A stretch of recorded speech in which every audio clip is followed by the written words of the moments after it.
When a body performs purely rotational motion, suppose this is a body which is moving around this center O and an axis passing through this point is rotational axis and it is moving like this. So जैसे linear velocity के case में या हम कह सकते हैं कि linear motion के केस में रिलेशन होता है F equal to m a net force equal to mass into acceleration. Rotational motion के केस में एक्सप्रेशन बनेगा T equal to I alpha, where T is the torque applied on the body about its rotational axis, I is the mass moment of inertia. जो linear motion में मास होता है वो rotational motion के case में मास moment of inertia से replace हो जाता है I से. और alpha is angular acceleration of the body. इसके साथ साथ जैसे काइनेटिक एनर्जी ट्रांसलेटरी मोशन के केस में होती थी हाफ एम बी स्क्वायर, यहां पे it will be half I omega square. Velocity को रिप्लेस कर देंगे एंगुलर वेलोसिटी ओमेगा से और mass will be replaced by mass moment of inertia I से. इसके अलावा अगर वर्क एनर्जी थ्योरम की बात करें तो ये रोटेशनल मोशन के केस में भी एप्लीकेबल होती है. तो वहां पे होता है work done by applied force equal to change in kinetic energy. यहां हो जाएगा work done by applied torque. So it will be T into theta, जैसे वहां एफ इंटू एस हुआ करता था. और this is equal to change in kinetic energy half I omega 2 square minus omega 1 square, जहां पे omega 2 square is final angular velocity, omega 1 square is the initial angular velocity. So all these principles which were applicable in the case of rectilinear motion, the same principles will also be employed in the case of rotatory motion, और जिनको कि हम कुछ examples की help से समझेंगे.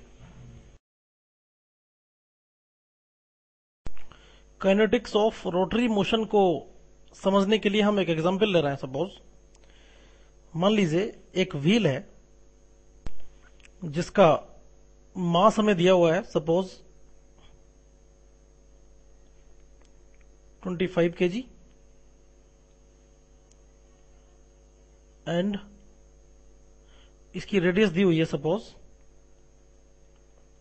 0.4 metre और इसके ऊपर एक टॉर्क अप्लाई किया जाता है जिसकी वैल्यू दी हुई है 40 न्यूटन मीटर, जिसकी वजह से ये व्हील रोल करते हुए ट्रांसलेट करना स्टार्ट कर देता है.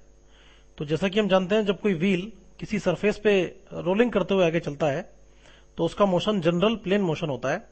और उस केस में ये जो ग्राउंड के साथ कांटेक्ट में पॉइंट होगा, this point A, this will B it's instantaneous centre. Again the coefficient of friction at this surface is also given mu equal to 0.4.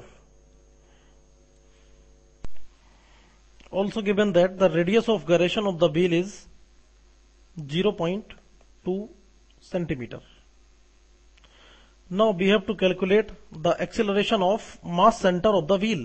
ये जो सेंटर है इस व्हील का, इसकी एक्सेलरेशन क्या होगी, this we have to calculate. So when हम जानते हैं कि जब कोई व्हील रोलिंग मोशन करता है तो उसका इंस्टेंटेनियस सेंटर पॉइंट ए होता है और इस पॉइंट के अबाउट ये प्योरली रोटेशनल मोशन कर रहा होगा. तो सबसे पहले हम ये निकालते हैं, हम अप्लाई करेंगे condition T equal to I alpha, जहां पे अल्फा होगी इसकी एंगुलर एक्सेलरेशन और ये T होगा इस व्हील के ऊपर अप्लाई होने वाला टॉर्क और I हो जाएगा इस व्हील का moment of inertia about point ए. तो जैसा कि हम जानते हैं इसकी रेडियस ऑफ गायरेशन दी हुई है और मास दिया हुआ है. तो सबसे पहले इसके सेंटर O के अबाउट, इस पॉइंट के अबाउट हम निकाल लेते हैं इसका मोमेंट ऑफ इनर्शिया. तो I about O will be m into k square because K is radius of gyration. तो ये हो जाएगा 25 into 0.2 square and it will be 1 kg metre square, ये 0.2 मीटर दिया हुआ है, sorry. So this is the moment of inertia about point a ओ। और अगर हमें आई अबाउट ए निकालना है, क्योंकि जो व्हील है वो ए के अबाउट प्योरली रोटेट कर रहा है, तो हमें ओ और ए के बीच में पैरेलल एक्सिस थ्योरम लगानी पड़ेगी। ये हो जाएगा I O plus m r square. So it will be 1 plus 25 into radius of the wheel is 0.4 square. So this will be 5 kg metre square.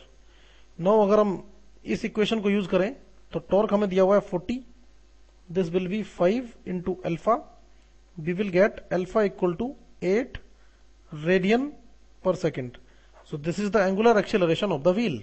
और इस एंगुलर एक्सीलरेशन से व्हील पे लाई करने वाले जितने भी पॉइंट होंगे वो मूव कर रहे होंगे अबाउट पॉइंट ए। और अगर हम निकालना चाहते हैं जो इसका मास सेंटर है, ये पॉइंट ओ, इसकी एक्सीलरेशन, तो यहां पे हो जाएगा a will be r alpha, जहां पे आर हो जाएगी इसकी radius, and it will be radius is 0.4 into 8, this is 3.2 metre per second square.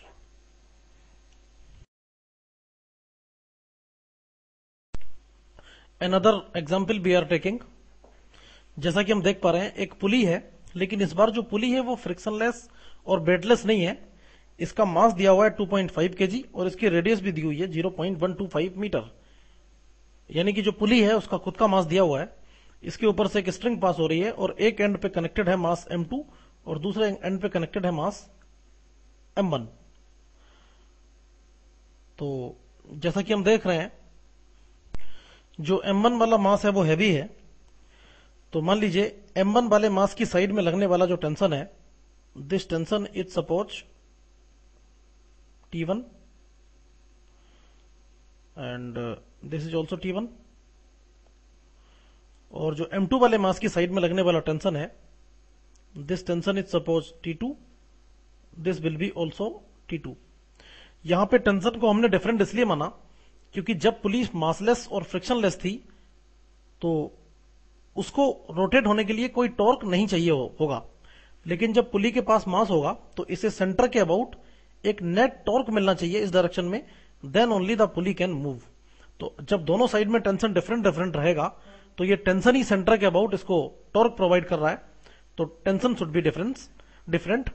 और नाउ नेट टॉर्क इसके सेंटर के अबाउट जो होगा that will be T1 minus T2 into r, where r is the radius of pulley और this is the torque।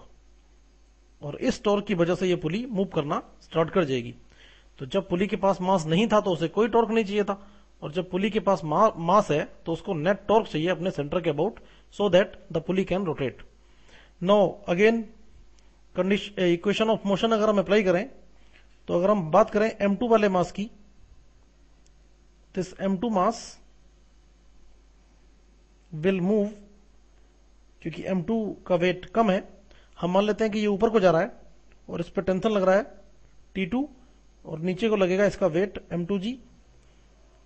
और अगर हम बात करें m1 वाले ब्लॉक की तो ये डाउनवर्ड a एक्सेलरेशन से आ रहा है, इसका weight m1g downward and tension T1 upward.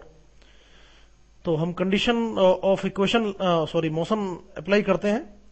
सबसे पहले m1 वाले ब्लॉक के लिए, तो again net force equal to ma, net force हो जाएगा m1g minus T1 equal to m1a,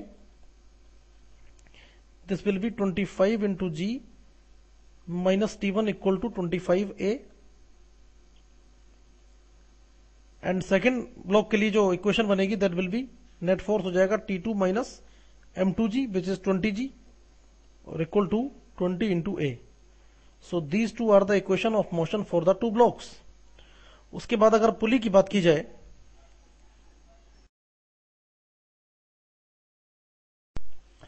equation for pulley will be, this will move this like this, so T1 into R torque due to T1 minus T2 into R torque due to T2, and this will be I alpha, where I is the moment of inertia of the pulley about its center O। और यहां पे दिया हुआ है कि जो पुली की radius है वही इसकी रेडियस ऑफ गायरेशन के बराबर होगी। तो हम लिख सकते हैं यहां पे T1 minus T2 into r equal to m into r square n into alpha. अगर r इसकी रेडियस ऑफ गायरेशन है तो इसका मोमेंट ऑफ इनर्शिया हो जाएगा m into r square. So now we will get T1 minus T2 equal to m r alpha. So this will be T1 minus T2 equal to ma, because r alpha will be the linear acceleration of the blocks and that is equal to a. यहां पे अगर value को put किया जाए mass of the pulley तो it will be T1 minus T2 equal to 2.5 into a. This is equation number 3। Now equation number 3 में अगर हम फर्स्ट और सेकेंड इक्वेशन से जो T1 और T2 की वैल्यू है उनको पुट करें तो ये हो जाएगा 25g minus 25a। This is T1 minus T2 will be 20a plus 20g। This will B 2.5a और यहां से a इक्वल टू आ जाएगा सोल्व करने के बाद 1.033 मीटर पर second square, and putting this value in equation first and second we will get T1 equal to 219.4 Newton and T2 will be 216.86 Newton. So tension in both the side of the pulley will be different. This is the case when the pulley is having some mass. So here we use the equation net torque equal to I alpha and calculate the acceleration of both the blocks and tension in both sides of the string.